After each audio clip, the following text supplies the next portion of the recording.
Welcome to the Gospel Addict Podcast. I'm Greg Bryan. And I'm Jim Reski. We're gospel addicts because we believe the gospel of Jesus isn't just good news, it's the best news ever. We're addicted to the gospel because it doesn't just start us out in the Christian life, it is the Christian life. Join us as we look at the Bible through the lens of the gospel. Thanks so much for listening. All right, so we're diving into a book that really makes you think, even if you're, well, a king. Ecclesiastes. Yeah, it's pretty hardcore. We've got this Gospel Addicts episode. Yeah. And they call King Solomon, the writer, they call him the professor. I like that. It's perfect. Like, even with all the riches and wisdom, he's still wondering, what's it all about? Is it all meaningless? And that's where this whole under the sun thing is so important. You got to understand that to get why Solomon sounds so, disappointed with life. So it's more than just, like, sunny days and good vibes. Oh, yeah. Way more. It's like he's saying, let's pretend there's nothing but the physical world. No God, no heaven, just what we see right here, right now. Wow. Bleak. And then within those rules, he tries to find meaning. Which, spoiler alert, doesn't go so well. Nope. Not even a little bit. So he's not just sitting around moping, right? Yeah. He actually tries to find meaning. Oh, yeah. He goes for it. Tries all sorts of paths to see if anything sticks. He actually breaks down the search into 3 main categories, and it's amazing how relevant they still are today. Okay, hit me with it. What's the first path? The first one, the achievement-based life. They use this great Wall Street analogy. Like Gordon Gekko, but even more intense. 100%. That whole always chasing the next deal, never satisfied. They even mentioned John D. Rockefeller. Didn't he say something about never having enough money? Exactly. When asked how much was enough, he said, just a little bit more. They use that to show how some people, it's never about reaching the goal, it's only about the chase. And Solomon, even with all his power, felt that same emptiness. It's weird, right? Even when you achieve something big, there's this feeling of, is that it? It's like that John Mayer lyric. Got the money, got the fame, got the guitar, got the everything, something's missing. Ugh, it's the worst. Okay, so what's next? What's the second path Solomon tries? This one's for the people who want to make a difference. The cause-based life.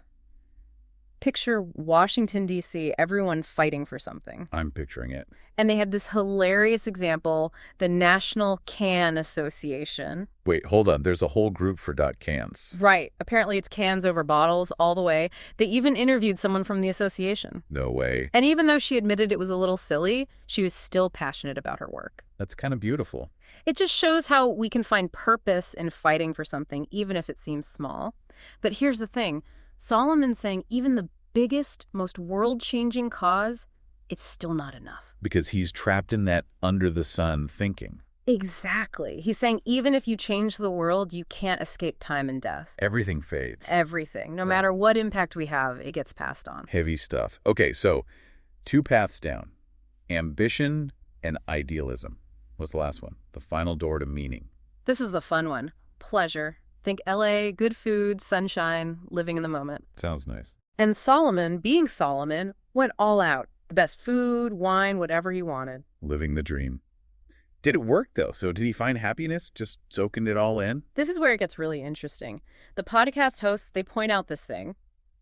Even with all that amazing stuff, Solomon still says, my wisdom stood by me.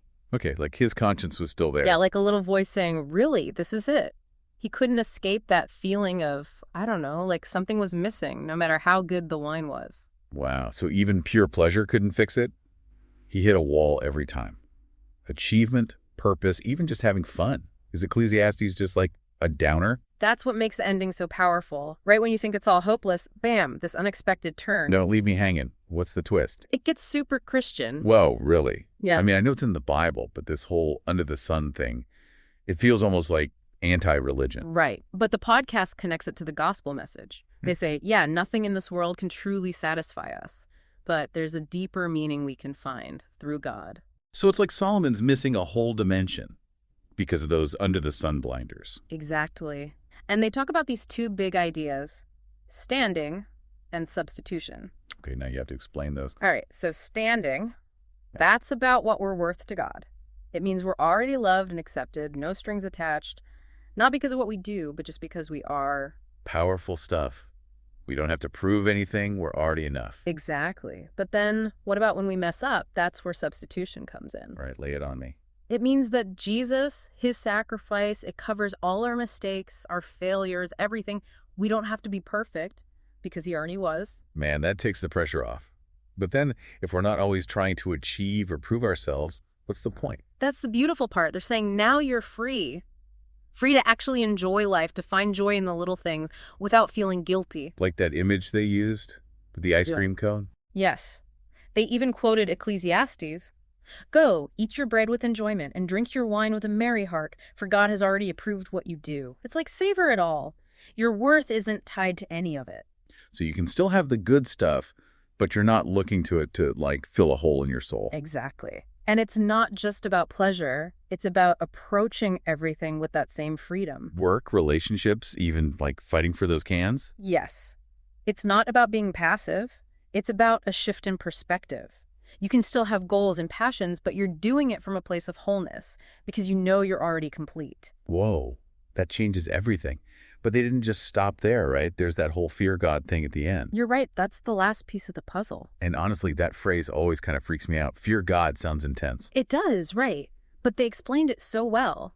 It's not about being scared of punishment. It's about something much deeper. So what is it? What does it actually mean to fear God in a way that brings meaning? So like, if it's not about being scared, then what is it? This whole fear God thing.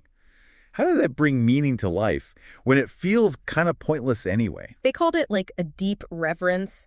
It's about seeing how powerful God is, how much he loves us, that kind of thing. Not fear of punishment, but just like really getting who he is. Okay, so more about respect, being blown away by it all, not hiding under the covers fear. Exactly.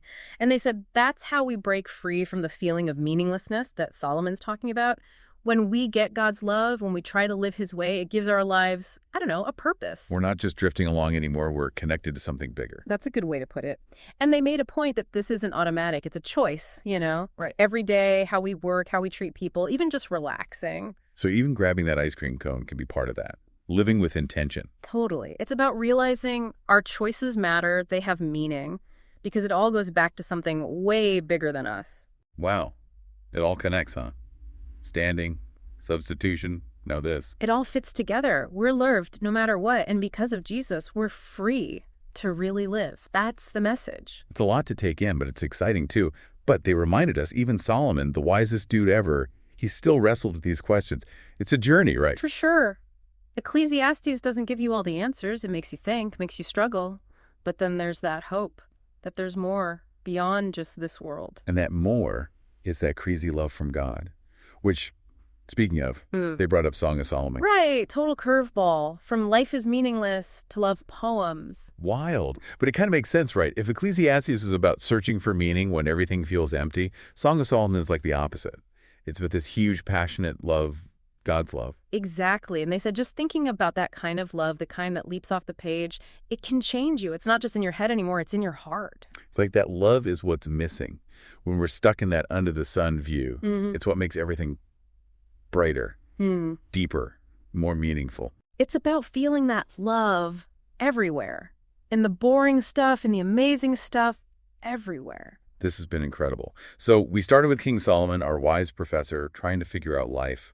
We saw him try everything, success, good deeds, even just having a blast. And nothing really did it, not completely, because he was missing that connection to something bigger. But we found that connection hidden in Ecclesiastes. It's about knowing we're already loved no matter what.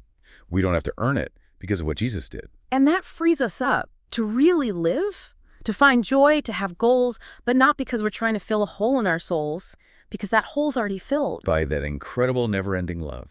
And even more, we learned it's not just about sitting around feeling good. It's about taking that love, that freedom, and letting it guide us in everything we do. It's about that awesome, powerful reverence for God, not being scared, but being amazed, and letting that be our compass. So here's something to chew on. What if the answer isn't about getting more, or doing more, or even feeling more? What if it's about letting ourselves be loved, like really loved, by the one who made us? That's the kind of love that can change everything. Think about that today. Who knows what you might discover? Until next time, keep on diving.